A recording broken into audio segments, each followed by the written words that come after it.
Corona संक्रमण की दूसरी लहर की रफ्तार के कमजोर होने का क्रम जारी। प्रदेश भर में अब केवल 17,275 सक्रिय मरीज।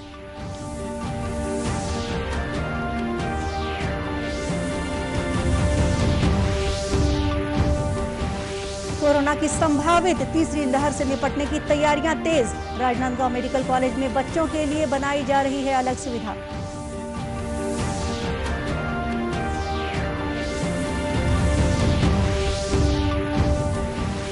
पेट्रोल डीजल की बढ़ती कीमतों के खिलाफ कांग्रेस का प्रदेश भर में प्रदर्शन।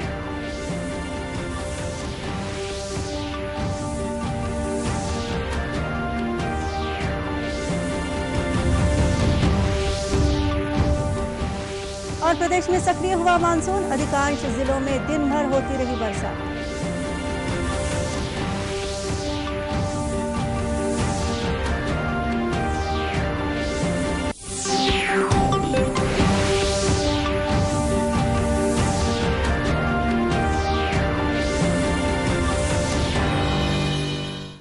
नमस्कार, आप देख रहे हैं दूरदर्शन समाचार। मैं गोपा सान्याल। अब समाचार विस्तार से। छत्तीसगढ़ में कोरोना संक्रमण की रफ्तार में कमी का दौर जारी है। गुरुवार रात जारी आंकड़ों के मुताबिक प्रदेश में कोरोना के 1034 नए मरीज सामने आए हैं। इस बीच 14 मरीजों की इलाज के दौरान मौत हुई है। इनको मिलाकर प्रदेश में कोरोना से जान गंवाने वालों की संख्या बढ़कर 13,285 तक पहुंच गई है। अब तक संक्रमण की चपेट में आए 9,84,950 लोगों में से 9,54,390 इस बीमारी से ठीक होकर बाहर आए हैं। छत्तीसगढ़ में अभी 17,275 मरीज विभिन्न अस्पतालों और होम आइसोलेशन में अपना इलाज करा रहे हैं। इधर केंद्रीय स्वास्थ्य मंत्रालय ने बताया है कि देश भर में सक्रिय मरीजों की संख्या घटकर 11,21,671 हो गई है। बीते 24 घंटों में कोरोना संक्रमण के 91,000 नए मामले सामने आए हैं। वहीं 1,34,000 से अधिक मरीज स्वस्थ हुए हैं। कोरोना संक्रमण की दूसरी लहर का प्रकोप अब खत्म होने के कगार पर है। राजनांदगांव जिले में अधिकतर कोविड सेंटर खाली हो चुके हैं। अस्पतालों में इक्का दुक्का मरीज ही बचे हुए हैं। इस बीच जिला प्रशासन ने कोरोना की संभावित तीसरी लहर से निपटने की तैयारी शुरू कर दी है। अस्पतालों और कोविड केयर सेंटर में ऑक्सीजन की सुविधा वाले बेड, वेंटिलेटर और दूसरी सुविधाएं जुटाई जा रही हैं। राजनांदगांव के मुख्य चिकित्सा और स्वास्थ्य अधिकारी डॉक्टर मिथिलेश चौधरी ने बताया कि लॉकडाउन कारगर रहा है और इससे संक्रमण कम हुआ है। मरीजों की संख्या भी तेजी से घटी है। अब प्रशासन लोगों को सावधानियां बरतने की समझाइश दे रहा है। इस बीच तीसरी लहर से निपटने की भी तैयारी हो रही है।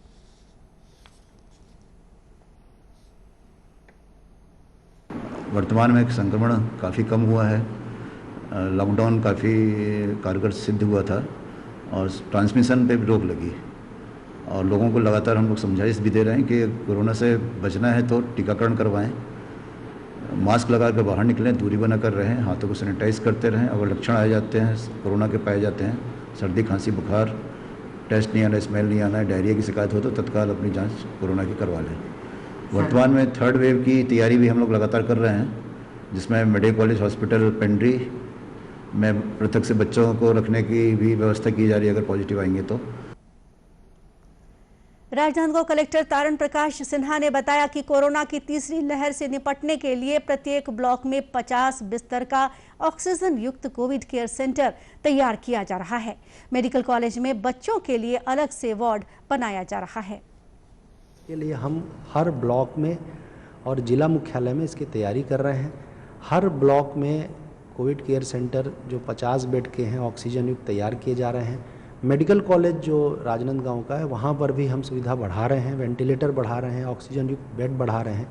इसके अलावा बच्चों के लिए डेडिकेटेड कुछ आईसीयू बेड भी तैयार कर रहे हैं। तो हम यदि भविष्य में किसी भी प्रकार की कोई ऐसी संभावना या लहर की संभावना होती है तो उसकी पूरी तैयारी राजनांदगांव जिले में की गई है राज्य शासन के निर्देशानुसार और हम किसी भी प्रकार के संक्रमण से निपटने के लिए पूरी तरीके से तैयार हैं।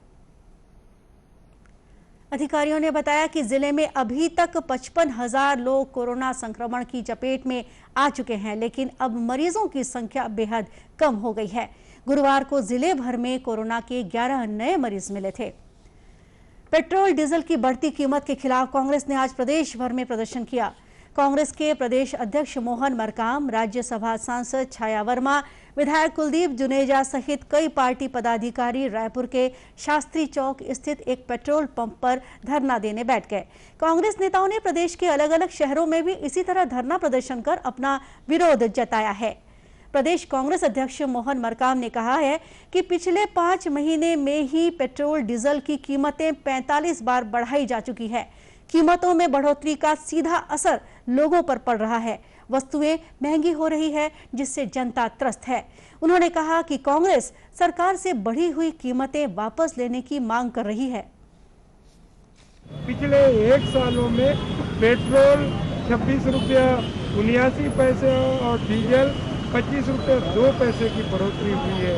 कोरोना की दूसरी लहर में भी पिछले 5 महीनों में 47 बार पेट्रोल डीजल के दाम बढ़े हैं। पेट्रोल डीजल के दाम बढ़ने से परिवहन में व्यय में वृद्धि होती है, जिससे आम जनता परेशान हो जाता है, आम जनता पर प्रभाव पड़ता है। हमारी मांग है केंद्र सरकार पेट्रोल डीजल के दाम कम करे, ये हम लोगों की मांग है। कांग्रेस का यह प्रदर्शन अखिल भारतीय कांग्रेस कमेटी के निर्देश पर हुआ। कोरोना गाइडलाइन की वजह से नेताओं ने अलग अलग समूहों में बंटकर प्रदर्शन किया।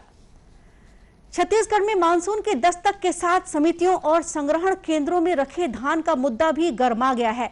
पूर्व मुख्यमंत्री डॉक्टर रमन सिंह ने सरकार पर किसानों की मेहनत बर्बाद करने का आरोप लगाया है। रायपुर स्थित अपने निवास पर संवाददाताओं से चर्चा करते हुए डॉक्टर रमन सिंह ने कहा कि धान खुले में रखा है और सरकार अभी तक कैप कवर की भी व्यवस्था नहीं कर पाई है। ये हालत पूरे छत्तीसगढ़ का है। कैप कवर उपलब्ध नहीं है और कैप कवर उपलब्ध नहीं होने की वजह से करोड़ों करोड़ों रुपया का धान सड़ रहा है। उस धान को देखने वाला कोई नहीं है और इस धान की सुरक्षा करने वाला नहीं है। धान में जड़ आना शुरू हो गया है और परिवहन आज भी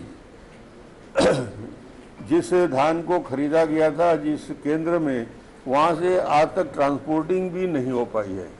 तो मुझे लगता है कि ये सरकार किसानों के श्रम का, परिश्रम का, जो धान पैदा करने में जो एक एक बूंद पसीना बहता है, एक एक दाना धान में, सरकार कदर नहीं कर रही है और ये राष्ट्रीय क्षति हो रही है। ये एक प्रकार से अपराध की श्रेणी में आता है। बताया जा रहा है कि प्रदेश भर के संग्रहण केंद्रों में 13,98,000 मीट्रिक टन धान जाम पड़ा हुआ है। आरोप है कि कई केंद्रों में बरसात में भीगने की वजह से धान में अंकुर आना शुरू हो गए हैं। मुख्यमंत्री भूपेश बघेल ने अपने निवास कार्यालय में आयोजित एक वर्चुअल समारोह में गौठान समितियों, स्व सहायता समूहों और गोबर विक्रेताओं के खाते में 3,07,18,000 रुपए की राशि अंतरित की है। गोधन न्याय योजना के तहत अंतरित इस राशि में 2,45,00,000 रुपए का लाभांश भी शामिल है, जो गौठान समितियों और स्व सहायता समूहों को मिलेगा। गोधन न्याय योजना के तहत सरकार अभी तक गोबर खरीदी के भुगतान के तौर पर 95,94,00,000 रुपए दे चुकी है।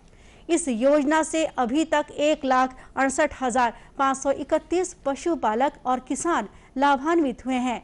इस अवसर पर मुख्यमंत्री भूपेश बघेल ने कहा कि गौठानों के जरिए गोबर खरीदी से पशुपालकों और किसानों की आय बढ़ी है। इसकी वजह से उन्हें दैनिक जीवन में उपयोगी सामान खरीदना आसान हुआ है।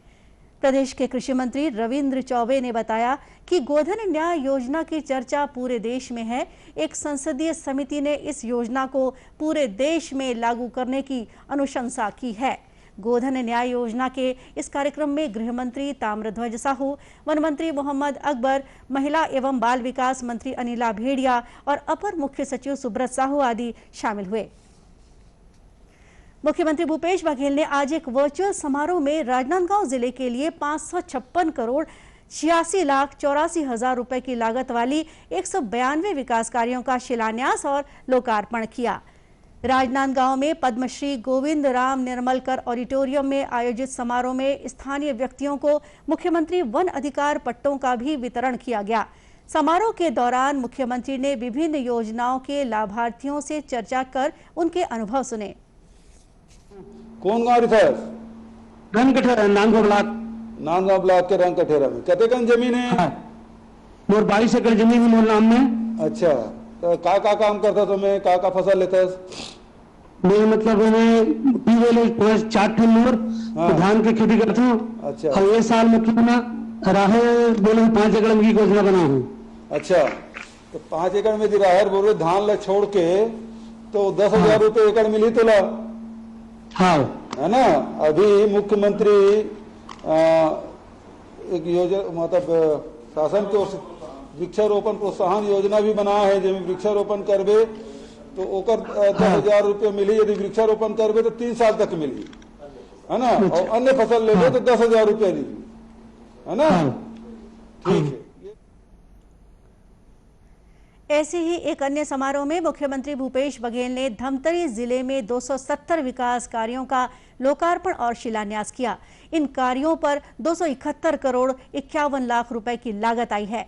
मुख्यमंत्री ने महिला स्व सहायता समूहों और स्वामी आत्मानंद अंग्रेजी माध्यम स्कूल के विद्यार्थियों से भी चर्चा कर फीडबैक लिया। राजनांदगांव जिले में एक फैक्ट्री से मजदूरों को लेकर गांव जा रहा एक मालवाहक अनियंत्रित होकर पेड़ से टकरा गया। इस दुर्घटना में 4 महिला मजदूरों की मौत हो गई है, वहीं दर्जन भर से अधिक लोग घायल हुए हैं। राजनांदगांव की अतिरिक्त पुलिस अधीक्षक प्रज्ञा मेश्राम ने बताया कि डोंगरगांव थाना क्षेत्र के अमलीडीह स्थित फैक्ट्री में काम करने के बाद मजदूर एक मेटाडोर में सवार होकर अपने गांव वापस जा रहे थे। रातापाइली गांव के रास्ते में वाहन अनियंत्रित होकर एक पेड़ से टकरा गया और पलट गया। इसकी वजह से 3 मजदूरों की मौके पर ही मौत हो गई, जबकि एक ने इलाज के दौरान दम तोड़ दिया। ये 20 फैक्ट्री से जो महिलाएं काम करती हैं, वो शाम को जब अपने घर जाने के लिए पिकअप 407 में निकली थी तो वो गाड़ी जा कर के आगे टकरा गई और जाकर के वो पलट गई, जिससे जो है 3 लोगों की मौत हो गई थी। बाद में एक की और मौत हो गई। इस प्रकार 4 लोगों की मौत हो गई है और अन्य जो है हॉस्पिटलाइज्ड हैं, जिसमें से कुछ जो है जिला चिकित्सालय राजनांदगांव में है, कुछ को नारायणा रेफर किया गया है। पुलिस अधिकारियों ने बताया कि घायल मजदूरों को राजनांदगांव मेडिकल कॉलेज अस्पताल में भर्ती कराया गया है। वहीं गंभीर रूप से घायल कुछ लोगों को रायपुर रेफर किया गया है। और अब मौसम। दक्षिण पश्चिम मानसून छत्तीसगढ़ में सक्रिय हो गया है। इसके प्रभाव से प्रदेश के अधिकांश जिलों में बरसात जारी है। मौसम विभाग ने अगले 3 दिनों तक लगातार बरसात की संभावना जताई है। रायपुर मौसम विज्ञान केंद्र के वैज्ञानिक HP चंद्रा ने बताया कि बंगाल की खाड़ी में एक निम्न दाब का क्षेत्र बन चुका है। इसके और प्रबल होने की संभावना है। इसके उत्तर पश्चिम दिशा में आगे बढ़ने की संभावना बन रही है। इसकी वजह से छत्तीसगढ़ के अधिकांश स्थानों पर हल्की से मध्यम स्तर की बरसात होगी। मध्य छत्तीसगढ़ के कुछ जिलों में अति भारी बरसात की भी संभावना जताई जा रही है। उत्तर पश्चिम बंगाल की खाड़ी में बन चुका है, जो मिड ट्रोपोस्फेरिक लेवल तक इसके साथ अपर एयर साइक्लोनिक सर्कुलेशन स्थित है। इसके और प्रबल होने की संभावना है। प्रबल होकर यह उत्तर पश्चिम दिशा में आगे बढ़ने की संभावना बनी हुई है, जिसके कारण से प्रदेश के अधिकांश स्थानों पर हल्की से मध्यम वर्षा होने अथवा गरज चमक के साथ छींटे पड़ने की संभावना है। प्रदेश के मध्य क्षेत्र में 1-2 स्थानों पर अति भारी बारिश 11 से 13 के बीच में तथा कुछ स्थानों पर भारी वर्षा होने की संभावना है। राजस्व और आपदा प्रबंधन विभाग ने बताया है कि 1 जून से अब तक प्रदेश में औसतन 64.2 मिलीमीटर बरसात हो चुकी है। सबसे अधिक 145.6 मिलीमीटर बरसात दुर्ग में हुई है। वहीं दंतेवाड़ा जिले में सबसे कम 18.7 मिलीमीटर औसत वर्षा दर्ज हुई है।